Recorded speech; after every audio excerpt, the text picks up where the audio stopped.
Brothers, sisters, and fellow men, the Scriptures has prophesied perilous times ahead.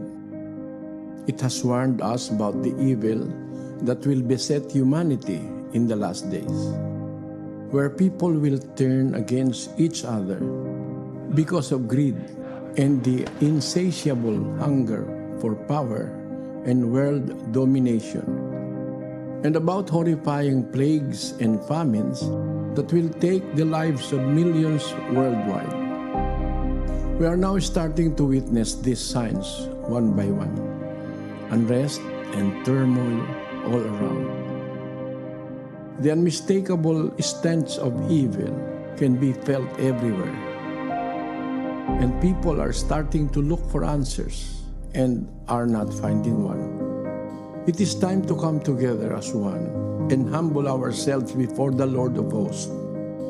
Let us kneel down and lift our supplications to Him that has the power to save us against the rulers of the darkness of this world and the spiritual wickedness in high places. Let us call upon God Almighty for the sake of our children and our children's children, and for every inhabitant of this world who seeks hope and salvation, that we may find peace in our hearts and hope in the great beyond.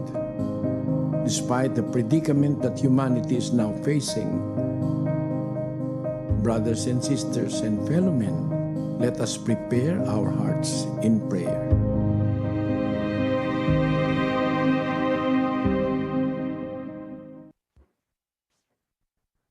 Sama-sama po tayong manalangin.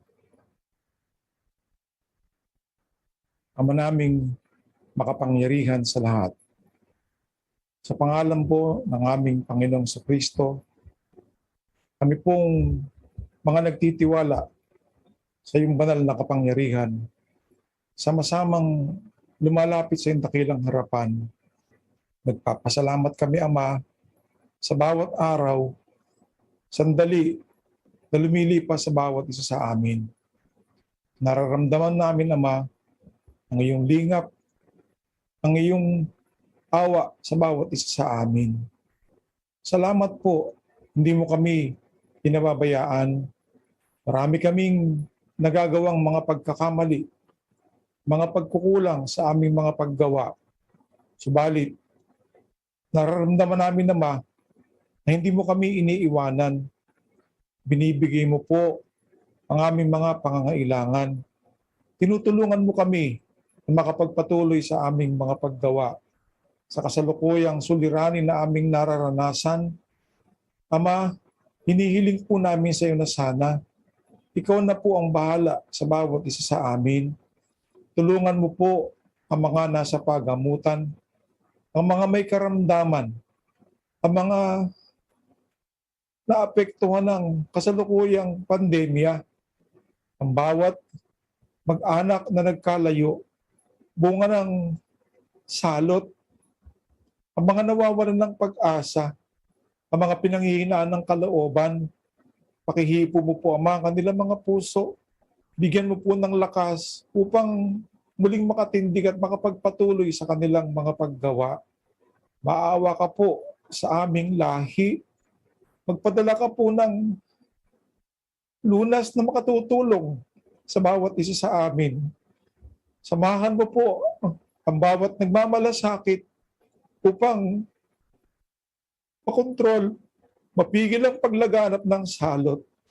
Ang mga manggagamot, ang mga nurses, ang mga kawal, nagsasapanganib ng kanilang mga buhay, alang-alang na makatulong sa aming mga kapwa, ang mga nagbubukas ng kanilang mga palad at nagkakawang gawa upang makatulong sa mga nangangailangan. Pagpalain mo po, Ama, ang mga namumuno sa bawat bansa.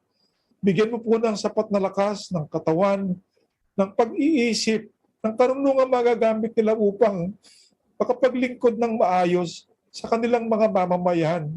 Humihingi po kami ng paumanhin, Ama, sa marami naming pagkukulang, sa mga pagkakasala na aming mga nagagawa.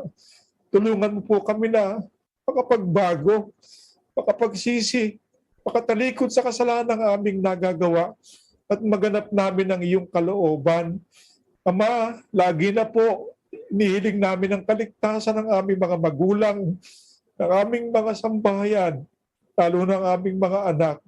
Sa iyong palad ay amin pong nilalagak ang aming kabalisahan, ang aming buhay, ang aming mga kapalaran. Salamat po sa pangalan ng aming tagapagligtas na si Kristo Jesus.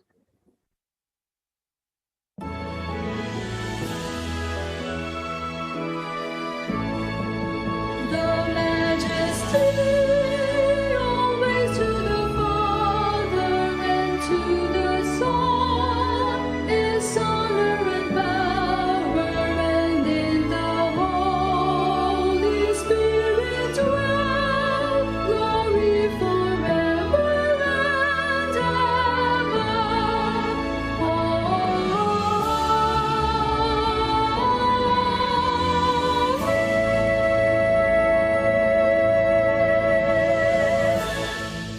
At ngayon tanggapin natin ng pagpapala, ang bendisyon at pag-ibig ng Diyos Amang sumasamang langit, ang biyaya at pagdiligtas at pagpapagaling ng ating Panginoong Kristo at ang patuloy na paggabay at pakikilakip ng banal na Espiritu, ang sinamang mamalagi sa ating mga puso, lalo tigit sa ating mga anak, magpakailan, kailan pa man. Amen.